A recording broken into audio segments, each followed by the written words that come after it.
రాదురా ఏ విజయం నీ కోసం నా కోసం, ఎటుపోదురా నువ్వు చేసిన కష్టం ఎప్పటికైనా సొంతం.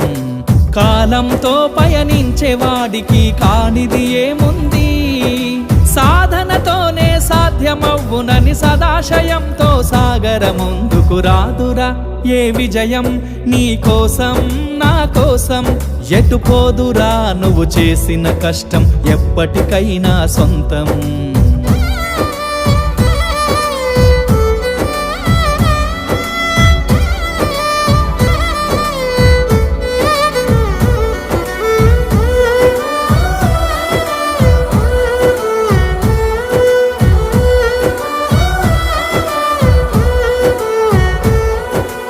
ఆకాశంలో అలలాగా పోయే ఆ పక్షులనే చూడు, అనుకున్న గమ్యమెంతున్నగా